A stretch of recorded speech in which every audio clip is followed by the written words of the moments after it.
I'm Mark, from the Midwest, and if you'd met me 4 years ago, you would have said I was one of those guys who got everything he ever wanted.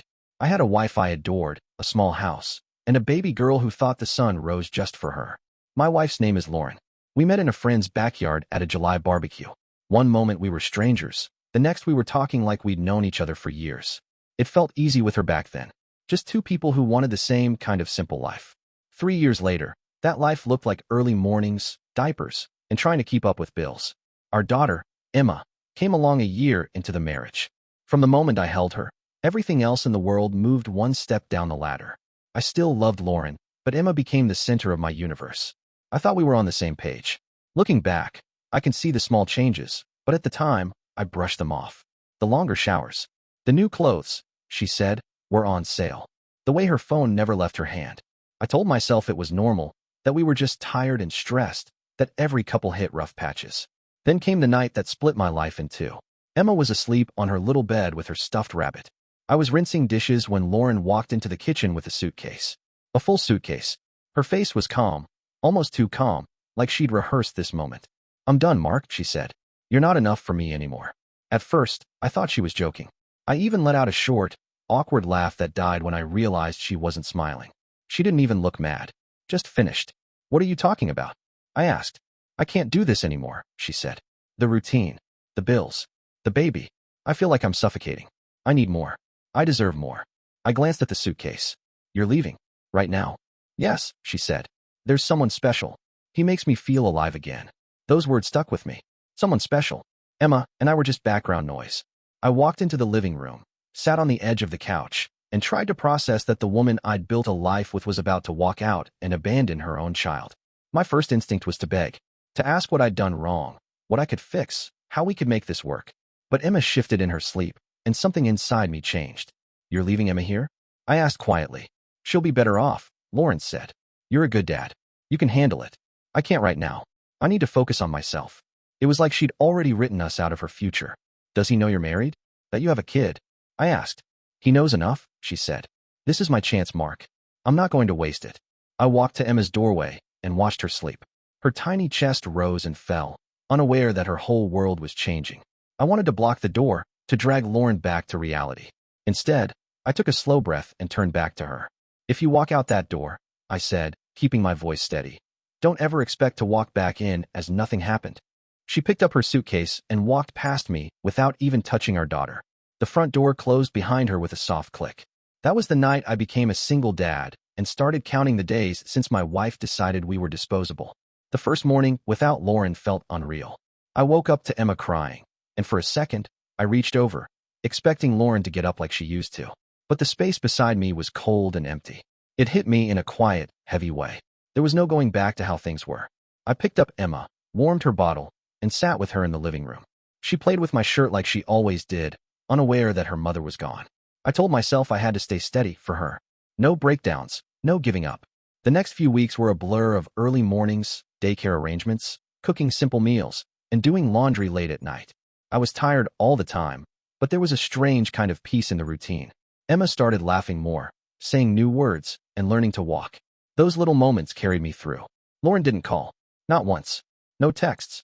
Nothing. It was like she'd erased us. I found out where she went from a mutual friend. She moved across the city with that someone special. His name wasn't important to me. What mattered was that she chose him over her own family. People kept asking where she was, and all I ever said was, "She left." I didn't trash her or complain. I figured silence spoke loud enough. And honestly, I didn't have the energy to explain what happened over and over. There were nights when Emma fell asleep on my chest, and I'd stare at the ceiling, wondering how a mother could walk away like that. But I stopped letting those thoughts control me. I poured everything into raising my daughter, one day at a time. Money was tight, so I cut back on anything extra. No takeout, no weekend plans, no new clothes for myself. I sold a few things we didn't need and focused on bills, food, and daycare. Slowly, I got used to managing everything alone. Then, one afternoon about 5 months later, I got a message from Lauren's sister. She said Lauren was traveling a lot, posting pictures online, and living what she called an exciting life.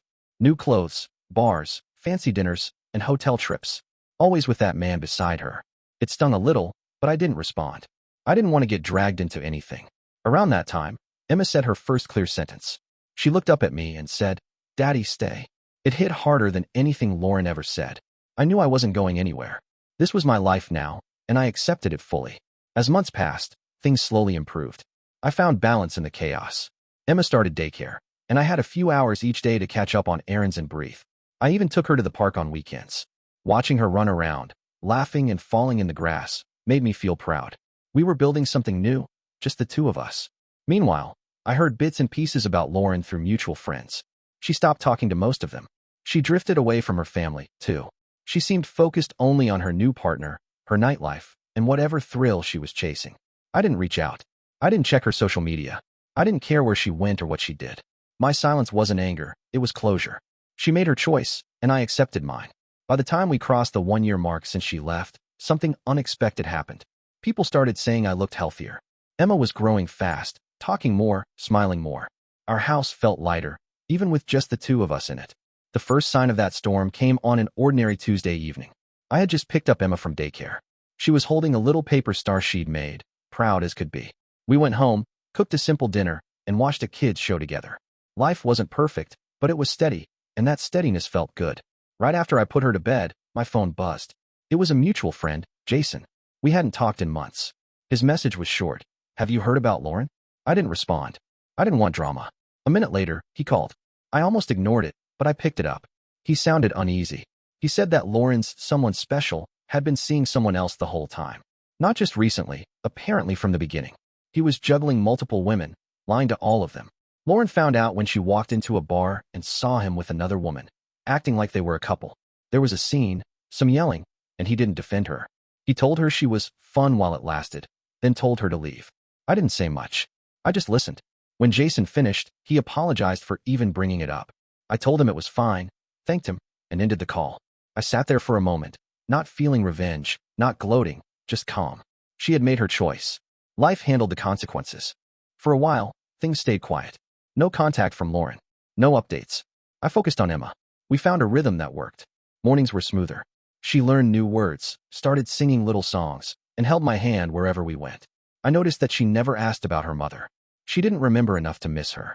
That realization hurt quietly, but it also reminded me that I needed to give her the kind of stability she could rely on. About 3 months after Jason's call, the second wave hit. I got a message from Lauren's sister. She told me Lauren had moved out of that man's apartment. He had kicked her out. She was bouncing between friends' couches, out of money, and struggling. The flashy trips stopped. The pictures stopped. The posts about her exciting life disappeared. Her sister said Lauren cried a lot, talked about regrets, and felt trapped. She wanted someone to rescue her, but nobody did. Eventually, most people pulled away. They were tired of her choices, tired of her blaming everyone but herself. I didn't reply. I didn't ask for details. I had nothing to offer her, and I didn't want to get pulled into her chaos. The next turning point came on Emma's 3rd birthday. I set up balloons in the living room, baked a small cake, and invited a few neighbors and their kids. It was simple, but warm. Emma laughed the entire day. She hugged me and said, "Best birthday." That moment was more fulfilling than anything I'd felt in years. Later that night, after everyone left, I stepped outside to throw out some trash. Across the street, I noticed a car parked with its headlights off. A figure sat inside. I couldn't see the face clearly, but something about it felt familiar. I ignored it and went back inside. The next morning, there was an envelope on my porch. No name, no return address. Inside was a short note in Lauren's handwriting. "I made a mistake. I'm lost. I need to talk." I sat down at the kitchen table with that note in my hand. No anger, just a steady awareness of how far things had shifted. She was falling apart, and for the first time since she left, she was reaching back toward the life she walked away from. I didn't answer the note. I didn't call. I folded the paper, put it in a drawer, and went on with my day. I'd spent too long rebuilding my life to open the door to chaos again. For a couple of weeks, things stayed normal. Work, dinner, bedtime stories. Emma started drawing pictures of the two of us holding hands. She called us a team. Hearing that made everything feel worth it. Then one evening, as I was buckling Emma into her car seat after grocery shopping, I heard someone say my name. I turned and saw Lauren standing near the parking lot entrance. She looked thinner, tired, and worn down. Her clothes were wrinkled, and her hair looked like she hadn't taken care of it in days. It took a second to recognize her as the same person who once walked out of our home without looking back. She took a small step forward and said she needed to talk. Her voice wasn't confident or bold like before. It was quiet. She asked how I'd been. She tried to smile at Emma, but Emma didn't know who she was. She just stared, confused, then held onto my shirt. Lauren's eyes dropped. She said she missed us. She said she realized she had made a huge mistake. She said the man she left for used her, cheated on her, and threw her out like she didn't matter. She said she lost friends, fell out with her family, and had nowhere steady to stay. I didn't raise my voice. I didn't insult her. I didn't argue. I kept my tone calm and told her I wasn't interested in rehashing the past. I told her Emma was happy and safe, and that was what mattered. She asked if she could come by sometime. She said she wanted to see Emma. She said she'd changed. She kept talking fast, like she was trying to squeeze her way back into my life through any opening she could find. I didn't give her one. I told her she walked away. She chose her path. She left her child behind without a second thought. I told her I spent years picking up the pieces while she chased excitement. And I said that whatever she was dealing with now was the result of her choices, not mine. She started crying in the parking lot. Not controlled tears. Full-on sobbing. People looked over, unsure of what was happening. I picked up my grocery bags, gently closed Emma's door, and told Lauren I hoped she figured out her life, but I wasn't part of it anymore. Then I got in the car and drove home. That night, after putting Emma to bed, I sat in the quiet living room. I didn't feel guilty. I didn't feel cruel. I felt steady. I remembered the day she walked out with her suitcase and said I wasn't enough. I remembered the silence, the abandonment, the months of raising a baby alone while she posted pictures of fancy restaurants and hotel trips. And now here she was, broken and desperate, asking for a do-over. Life had already given her the answer. Over the next month, she tried reaching out a few more times. Short messages, missed calls. I didn't respond. I wasn't angry. I was done. Truly done. One afternoon, I got a final message from her sister. She said Lauren had moved to a small town a few hours away to stay with a distant relative. She said Lauren finally admitted she'd destroyed her own life. She blamed no one but herself. She was starting over alone. About 6 months passed without a single message, call, or sign of Lauren. Life settled into something solid. Emma was older now, talking clearly, running around the house, and calling me her best friend. Our home felt warm. I didn't think about the past much anymore. I woke up, took care of my daughter, worked with a clear mind, and felt proud of where we'd landed. Then, on a cold Saturday morning, everything circled back. I heard a knock on the front door. Not loud, just a soft, slow knock. Emma was in the living room building a little tower with her blocks. I opened the door, and there she was. Lauren. She looked older. Not in years, but in wear. Her face was pale, her eyes tired, and her clothes looked worn out. She was holding a small backpack like it were everything she owned. She said my name softly and asked if we could talk. Her voice shook a little, and she kept glancing past me, toward the house, like she was trying to see the life she used to have. I stepped outside and closed the door behind me. I didn't want Emma to be confused or scared. Lauren said she'd hit rock bottom. She said she'd been trying to rebuild her life, but nothing worked out. She said the man she left for had cut her off completely, and she'd burned too many bridges to go back to anyone else. She talked about loneliness, regret, and nights spent sleeping on a couch in someone's basement. Then she said the words she had come to say. I want my family back. I'm ready to come home. She waited, expecting an emotional moment. Maybe forgiveness. Maybe sympathy. Maybe a chance. But all I felt was clarity. I told her that the day she walked out, she made a decision that didn't just hurt me. It changed our daughter's entire life. I reminded her that she left without checking on Emma, without calling, without showing any sense of responsibility. I told her that I spent years raising a child alone, holding everything together while she chased a life she thought was better. She tried to say she'd changed. She said she finally understood what mattered. She said she wanted to be a mother again, that she wanted a fresh start with us. Her eyes filled, and her voice cracked. I didn't yell. I didn't insult her. I didn't bring up every detail of what she did. I simply told her the truth. That door closed the day you walked out.